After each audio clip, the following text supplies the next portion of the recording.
नमस्कार बच्चों, good morning.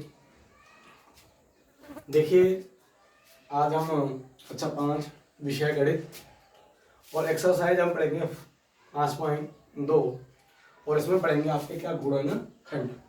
देखिए, क्योंकि पिछले अध्याय हमने गुणन पढ़ा था, अब इसमें क्या पढ़ेंगे गुणनखंड। ये गुणनखंड होता क्या है वो समझते हैं। गुणनखंड देखो, माना कि सुनीता के पास सुनीता है, सुनीता के पास क्या है 12 टॉफियां हैं, टॉफियां हैं। तो हमने सुनीता से क्या कहा कि सुनीता कि आपको क्या करनी है कि दो दो टॉफी क्या दो टॉफियों में क्या बनाने हैं, समूह बनाने हैं। कितने कितने के? दो टॉफी के, दो टॉफियों के। अगर आप दो टॉफियों के समूह बनाते हो तो माना एक बच्चे को हमने क्या दे दी, 2 टॉफियां दे दी। पहला बच्चा है, उसको क्या दे दी हमने, 2 टॉफियां दे दी। दूसरे बच्चे को फिर हमने कितनी टॉफी दे दी, 2 ही टॉफी हमने फिर दे दी। फिर एक बच्चे को 2 टॉफी दे दी। तो बताइए हमें कितनी टॉफियां कितने बच्चों को दे देंगे। पहले बच्चे को हमने 2 टॉफियां दे दी, दूसरे को 2 टॉफियां दे दी, तीसरे को, चौथे को, पांचवें को, छठवीं। फिर हमने सुनीता से क्या कहा कि सुनीता आपको क्या करनी है कि 3 टॉफियां बांटनी है। कितनी कितनी टॉफियां बांटनी है? 3 टॉफियां बांटनी है। तो 3 टॉफियां बांटने के लिए क्या करना है, हमें 3 टॉफियां देनी है बच्चे को, फिर एक बच्चे को 3 टॉफियां, फिर एक टॉफियां 3, फिर एक बच्चे को हमने क्या कर दी, 3 टॉफियां दे दी। देखो 3 टॉफियां, 3 3 3 3 3 6 3 9 3 12। फिर हमने सुनीता से क्या कहा कि 4 टॉफियां दो। कितनी कितनी टॉफियां दो? 4 टॉफियां दो। 4 जब टॉफियां सुनीता देती है तो क्या करती है, कितने बच्चों के समूह बनते हैं? 1 2 4 4 8 और 4 12, 4 और 4 8, 8 और 4 12, ये समूह बन गए। फिर हमने क्या कहा, क्योंकि कोई टॉफियां शेष तो नहीं रहनी है ना।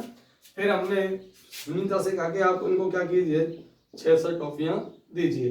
जब 66 टॉफियां दी तो मुझे बताइए 3 4 5 और 6। फिर हमने दी 1 2 3 4 5 6, 66 टॉफियां दी। तो कितने समूह बने बच्चों के? 2 समूह बने। फिर हमने 12 टॉफियां दी। तो 12 टॉफियां जो दी, 12 टॉफियां, तो 12 टॉफियों के लिए तो क्या बनेगा, सिर्फ मात्र एक ही समूह बनेगा। तो हमने देखा ये जो समूह बन रहे हैं 2 टॉफियों के, 3 टॉफियों के, 4 टॉफियों के, 6 टॉफियों के, 12 समूहों के जो समूह बन रहे हैं टॉफियों के, ये समूह ही क्या कर रहा, और एक भी टॉफी क्या नहीं बचती है हमारे पास, नहीं बचती है। तो इन्हें ही हम क्या कहते हैं, इन संख्याओं को ही हम क्या कहते हैं, गुणनखंड कहते हैं। क्या कहते हैं? गुणनखंड कहते हैं। तो देखो वहां कहने का मतलब क्या, गुणनखंड का क्या मतलब है कि कोई भी वस्तु है, उस वस्तु का क्या किया जाए, बंटवारा किया जाए। या हम यह कह सकते हैं, देखो हमारे पास ये जो संख्याएं आई हैं, जो 12 टॉफियां थी, इन टॉफियों में इन सभी संख्याओं का क्या जा रहा है, भाग चला जाता है। क्या चला जाता है? भाग चला जाता है। इसे ही हम क्या कहते हैं, गुणनखंड कहते हैं। क्या कहते हैं? गुणनखंड कहते हैं। तो समझिए अब आगे। तो गुणनखंड आपको समझ में आ गया। अब देखिए आपकी जो एक्सरसाइज है 5.2 का आपका पहला सवाल क्या है वो समझिए।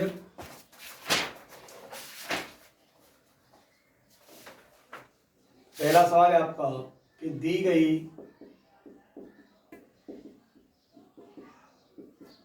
गई संख्याओं के गुणनखंड ज्ञात कीजिए। गुणनखंड ज्ञात कीजिए। क्या ज्ञात करना हमें? गुणनखंड ज्ञात करना है। तो पहला सवाल है 7, दूसरा क्या है,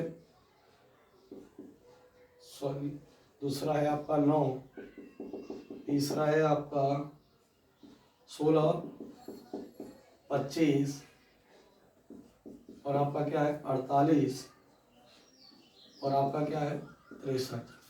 ये संख्या है, इन संख्या है। तो देखिए मुझे बताइए, अपने पास जो 7 है तो हमें पता है कि एक टॉपिक हम सभी को दे सकते हैं। तो एक का भाग, तो देखो एक तो जब कितनी भी संख्या हो, सभी संख्याओं में क्या आता है, एक का भाग।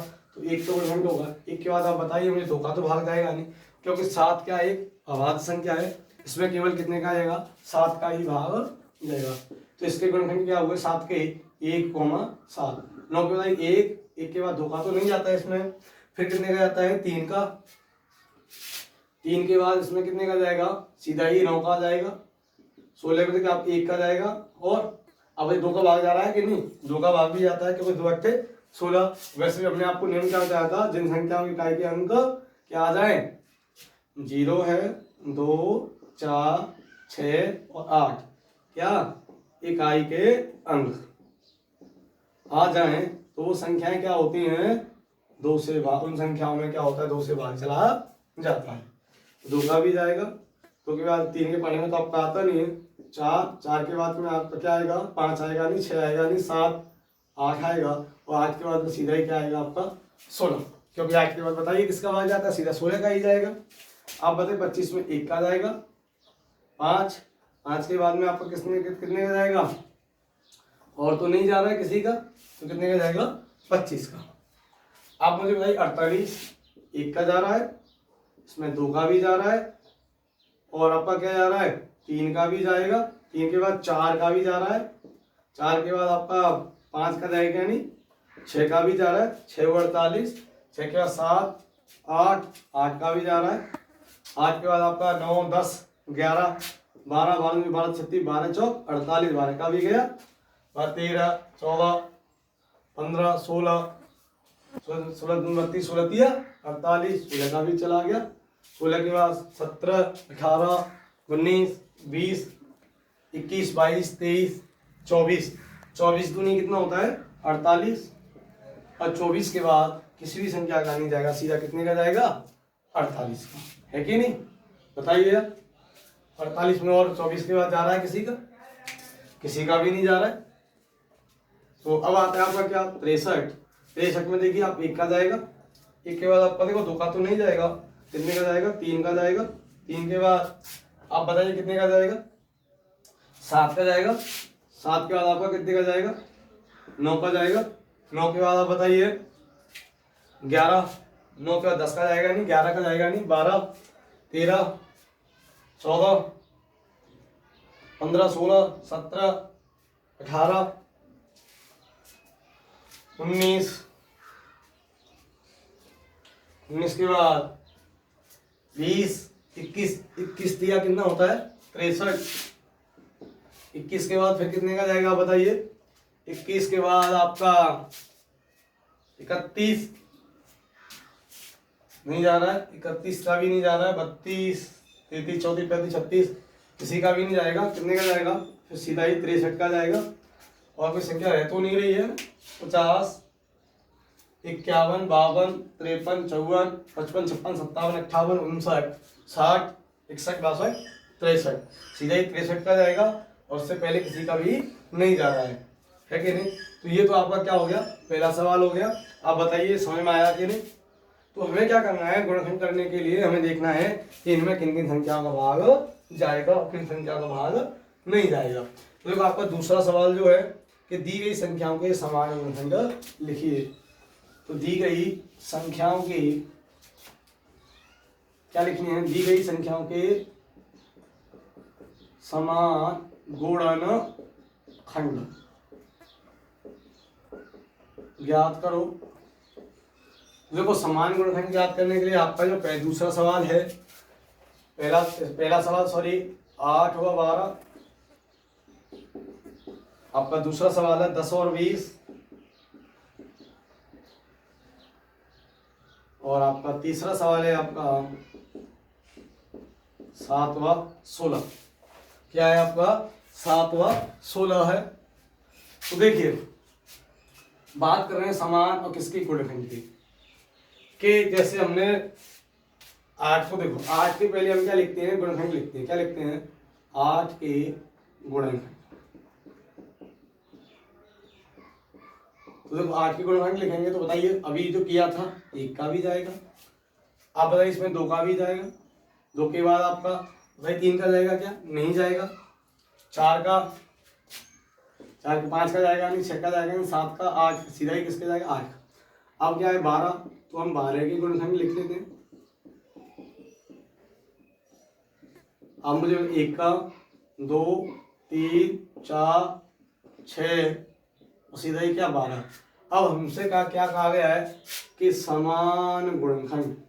समान गुणनखंड का मतलब है कि जो संख्याएं हमें दी गई हैं उन दोनों संख्याओं में कौन कौन से ऐसे जोड़े हैं, ऐसी संख्याएं हैं जो दोनों में हैं। तो मुझे बताइए समान गुणनखंड 8 व 12 के समान गुणनखंड। तो देखो एक तो एक इसमें भी है और इसमें भी है, एक है, एक के बाद आपका क्या है 2 है। देखो इसमें तो 3 इसमें है पर इसमें नहीं है, 4 इसमें है, इसमें भी है 4। और बताइए आपका कोई भी है, तो ये गुणनखंड क्या होंगे, इनके समान गुणनखंड होंगे। कैसे होंगे, समान गुणनखंड होंगे। अब बात करते हैं 10 और 20 के। तो देखिए 10 के गुणनखंड निकाल देते हैं, क्या 10 के गुणनखंड। देखिए 10 के 1 का 2 5 5 के बाद बताइए किसका जाएगा 6 7 8 9 10 11 क्या कितने का जाएगा 10 का। आप बताइए 20 के गुणनखंड देखिए आप,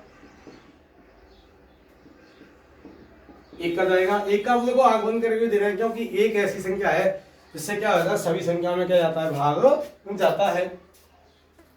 1 के बाद आपका क्या जाएगा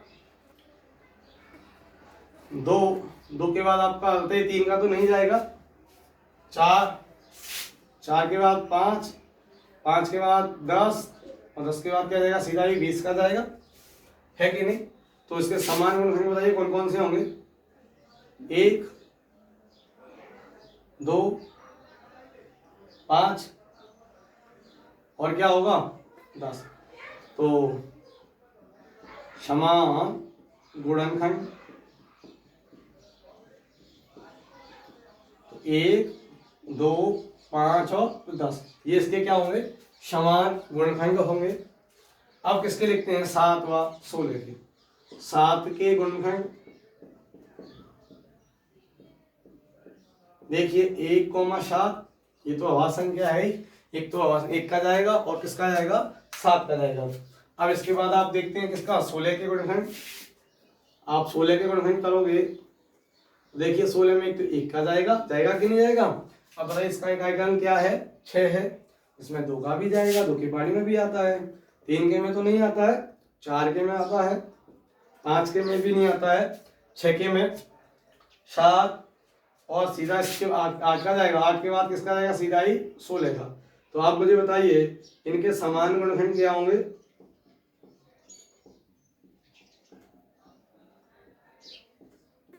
तो एक तो 1 है दोनों में कॉमन और कोई भी है क्या नहीं है, तो इन दोनों में कोई भी समान नहीं है, तो क्या होगा 1 इसका क्या होगा समान गुणनखंड होगा। तो बताइए ये प्रश्न आपको समझ में आ गया। जो इसमें बस क्या जोड़ दिया गया है समान जोड़ दिया गया है कि हमें दोनों के क्या निकालने, दोनों संख्याओं के 2 हो 3 हो उन सभी संख्याओं के क्या निकालने हैं गुणनखंड निकालने हैं। गुणनखंड निकालने के बाद फिर हमें क्या देखना है कि वो संख्याएं समान कौन कौन सी संख्याएं हैं। तो आगे देखिए अगला प्रश्न आपका क्या है, ये तो आपका कौन सा प्रश्न हुआ दूसरा प्रश्न हुआ। अब आपका प्रश्न है तीसरा। तो देखो तीसरा प्रश्न क्या है आपका तो समझिए।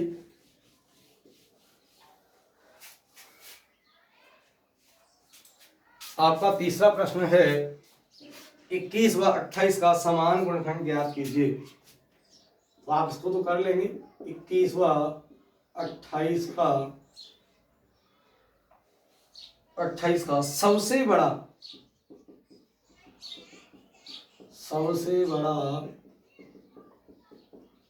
समान गुणनखंड ज्ञात करो। क्या ज्ञात करना है सबसे बड़ा समान गुणनखंड किसका 21 व 28 का। 21 व 28 का सबसे बड़ा समान, तो समान गुणनखंड में भी कौन सा सबसे बड़ा। तो देखिए वही काम कि पहले हमें 21 का क्या लिखने होंगे 21 का गुणनखंड ज्ञात करने होंगे।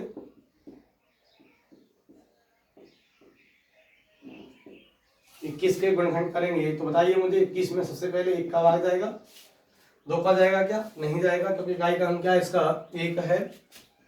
फिर इसमें 3 का जाएगा 4 का जाएगा नहीं 5 का जाएगा नहीं आपका 6 जाएगा 6 का जाएगा नहीं सीधा ही किसका जाएगा 7 का। और 7 के बाद इसमें कितने का जाएगा, सीधा ही 21 का जाएगा और किसी भी संख्या का भाग नहीं जाएगा। अब आपका क्या आता है 28।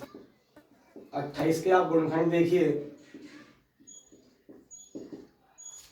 बताइए 1 का भी जाएगा, 1 के बाद आपका 2 का भी जाएगा, 3 का तो आपका नहीं जाएगा, 4 का जाएगा, 7 का भी जाएगा, 7 के बाद 8 9 10 11 12 13 14 का भी जाएगा, 14 के बाद सीधा ही 28 का जाएगा। अब देखो अगर हम समान गुणनखंड की बात करते तो हमें 1 भी दिख रहा है और 7 भी दिख रहा है, पर हमसे क्या कहा गया है कि सबसे बड़ा समान गुणनखंड। समान तो होना ही चाहिए, समान के साथ साथ कैसा होना चाहिए, सबसे बड़ा होना चाहिए। तो देखिए 1 भी है समान और 7 भी है, इन दोनों में बड़ा कौन है, 7 है, तो इसका आंसर क्या हो जाएगा 7। क्या हो जाएगा 7। बताइए आपको समझ में आया कि नहीं, क्योंकि ये कह रहा है 21 और 28 का सबसे बड़ा समान गुणनखंड ज्ञात कीजिए। तो देखिए ऐसे ही आपका अगला प्रश्न है, क्वेश्चन नंबर 4 है आपका कि वह सबसे बड़ी संख्या ज्ञात करो, वह सबसे बड़ी संख्या ज्ञात करो जिसका 45 व 75 दोनों में पूरा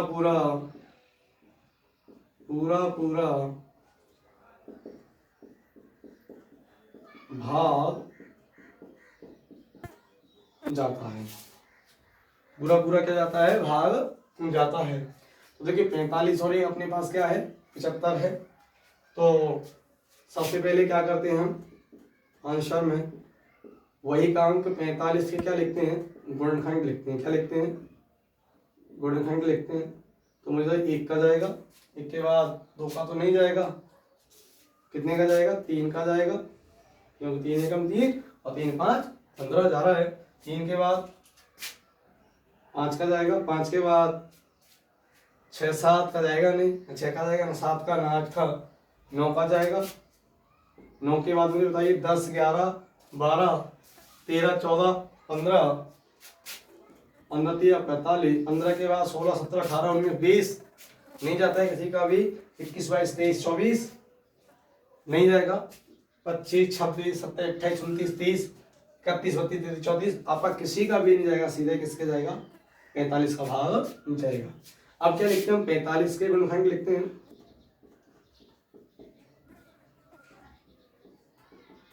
45 के गुणनखंड लिखते हैं, तो 45 के गुणनखंड लिखने के लिए आप मुझे 1 का जाएगा, 1 के बाद इसमें 2 का तो नहीं जाएगा, 3 का जाएगा, 3 के बाद कितने का जाएगा 5 का जाएगा, 5 के बाद में बताइए कितने का जाएगा 6 का 7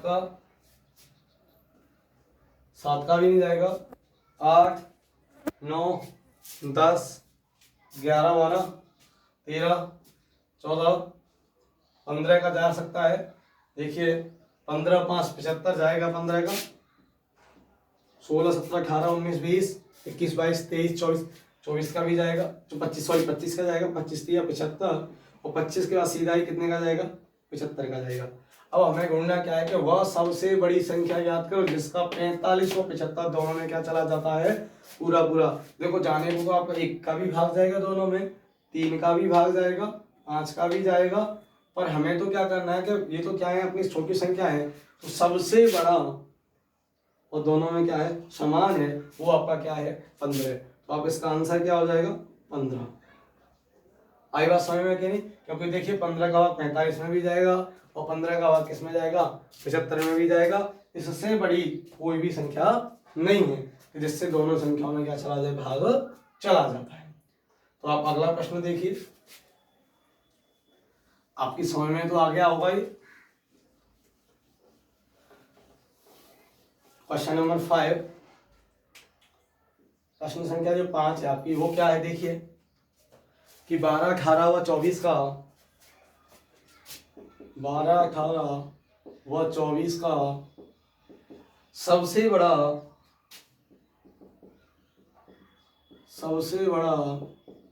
समान गुणनखंड ज्ञात करो। क्या ज्ञात करना है हमें? 12, 18, 24 का सबसे बड़ा समान गुणनखंड ज्ञात करना है। जैसे हमने क्वेश्चन नंबर 3 किया था वैसे ही हमारा अब क्या है, क्वेश्चन नंबर 5 है। पर यहाँ क्या है, देखिए हमें आपको क्या करना है, 12 के गुणनखंड लिखने हैं। अब 12 के गुणनखंड की बात करें तो भाई 1 का भाग जाएगा, 1 के बाद 2 का भी जाएगा, 3, 4, 6, 6 के बाद सीधा ही 11 और नहीं जाएगा, और सीधा ही कितने का, 12 का। अब बात करते हैं 18 के गुणनखंड। आप मुझे बताइए, 1, 2, 3, 1 का भी जा रहा है, 2 का भी जा रहा है और 3 का भी जा रहा है। 3 के बाद 4 का तो नहीं जा रहा है, 5, 6 का जा रहा है, 6 के बाद 7, 8, 8 के बाद कितने का जाएगा, 9 का, 9 के बाद 10, फिर किसी का नहीं जाएगा, सीधा ही कितने का जाएगा, 18 का जाएगा। अब आ जाइए 24 के गुणनखंड। आप 24 के गुणनखंड की बात करें, देखिए 1 का जाएगा, 2 का जाएगा, 3 का भी जा रहा है, 4 का भी जा रहा है, 4, 6 का 24, 4 के बाद 6 का भी जा रहा है, 6 के बाद 7, 8, 8 का भी जा रहा है, 9, 10, 11, 12 का भी जा रहा है, 12 के बाद सीधा ही कितने का जाएगा, 24 का भाग जाएगा। अब इनमें सबसे बड़ा समान गुणनखंड देखो, देखो होने को तो सब में 1 भी समान है, 2 का भी अंक समान है, 3 का अंक भी समान है, पर ये क्या है, 6 का अंक भी समान है। और ठीक है, आप बताइए मुझे, सबसे बड़ा जो समान गुणनखंड हुआ वो आपका क्या हुआ, 6 हुआ, जो क्या है सब में समान है। देखिए इसमें भी है, इसमें भी है, इससे बड़ी संख्या कोई भी इसमें नहीं है कि नहीं। अगला प्रश्न देखिए, क्वेश्चन नंबर 6। क्वेश्चन नंबर 6 क्या कह रहा है आपका कि 15, 27 व 36 का सबसे बड़ा समान गुणनखंड ज्ञात कीजिए। 15, 27, 15, 27 व 36 का सबसे बड़ा समान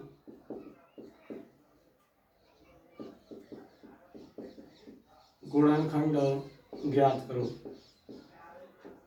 क्या ज्ञात करना है हमें, सबसे बड़ा समान गुणनखंड ज्ञात करना है। तो वही प्रश्न है, सिर्फ इसमें क्या बदल गई है, आपकी संख्याएं बदल गई हैं। तो आप पहले वही काम करेंगे आप कि आप 15 के क्या लिखेंगे, गुणनखंड लिखेंगे। आप मुझे बताइए, 1 का जाएगा, 3 का, 5 का और 15 का जाएगा। 27 में 1, 3, 9 और सीधा ही क्या जाएगा, 27 का जाएगा। 36 का देखिए, 36 के गुणनखंड क्या होंगे, 1 का जाएगा, 2 का जाएगा, 2 के बाद 3 का भी जाएगा आपका, 3 के बाद 4 का भी जाएगा, 6 का भी जाएगा, 6 के बाद आपका 9 का भी जा रहा है, 12 का भी जा रहा है और सीधा ही 18 का भी जा रहा है और 36 का ही जाएगा, और किसी भी संख्या का भाग में। बताइए इसमें सबसे बड़ा गुणनखंड ऐसा कौन सा है इसमें तीनों संख्याओं में भाग चला जाता हो। बताइए 3 है, इससे बड़ा कोई ऐसा गुणनखंड है जो दोनों संख्याओं में है, नहीं है। तो इसका आंसर आपका क्या हो जाएगा, 3। क्या हो जाएगा, 3। तो वह सबसे बड़ा गुणनखंड क्या है अपना, 3 है। इसमें सभी संख्याओं में क्या चला जाता है, भाग चला जाता है, और सबसे बड़ा गुणनखंड है। और इसका लास्ट प्रश्न देखिए, अंतिम प्रश्न है क्वेश्चन नंबर 7। आपका क्वेश्चन नंबर 7 क्या है, सॉरी 7, देखिए बड़ा ध्यान से, अच्छा प्रश्न है। दूध की 2 कैनों में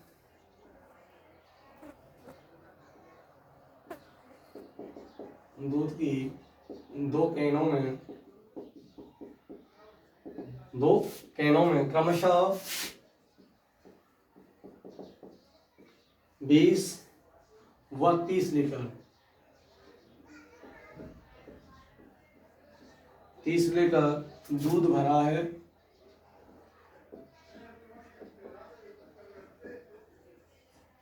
30 लीटर और 20 लीटर दूध। बड़े से बड़े बर्तन, बड़े से बड़े बर्तन का नाप क्या होगा? बर्तन का नाप क्या होगा? क्या होगा? जो दोनों कैनों के दूध को, जो दोनों कैनों के दूध को, दोनों कैनों के दूध को पूरा पूरा नाप सके। देखिए बहुत ही अच्छा प्रश्न है ये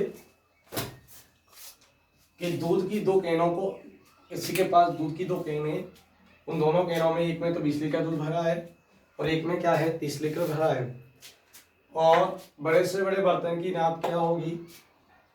क्या होगा? जो दोनों कैनों के दूध को क्या करें? पूरा पूरा नाप सके। तो हमें एक बड़े से बड़ा पात्र, जैसे हम जो लीटर से क्या करते हैं, हम नापते हैं, उस लीटर को क्या करना है बताना है। तो काम आपका वही है कि आप पहले 20 के क्या ज्ञात करें? गुणनखंड ज्ञात करें। क्या ज्ञात करें? गुणनखंड। तो बताइए 20 के गुणनखंड क्या होंगे? 1 का भाग जाएगा, 2 का जाएगा, 3 का तो नहीं जाएगा, 4 का, 5 के बाद आपका 10 का, और 10 के बाद सीधा ही किसका? 20 का। अब बात करते हैं 30 के गुणनखंड। 30 के गुणनखंडों की बात करें तो मुझे बताइए, आपका 1 का जाएगा, 3 का जाएगा, 4 का तो नहीं जाएगा, 5 का जाएगा, 5 के बाद 10 का, और 10 के बाद 15 का, 15 के बाद 30 का। आप मुझे बताइए ऐसा कौन सा लीटर है, जो बड़ा से बड़ा कौन सा लीटर है जिससे दोनों कैनों से दूध पूरा, जो लीटर नाप है वो पूरी पूरी हो जाए बड़े से बड़ा। तो बड़े से बड़ा अपने पास क्या है? 10 लीटर का क्या लेना पड़ेगा? हमें पात्र लेना पड़ेगा, जिससे देखिए 10 लीटर को इससे नापे हैं, 20 लीटर को तो आपको पता है कि 2 बार में हम इसको फ्री कर देंगे 10 लीटर के, और 30 लीटर को हम कितनी बार में नाप देंगे? 3 बार में नाप देंगे। तो बड़े से बड़ा जो लीटर होगा वो क्या होगा? आपका 10 लीटर का क्या होगा? पात्र होगा। कितने लीटर का? 10 लीटर का क्या होगा? पात्र होगा।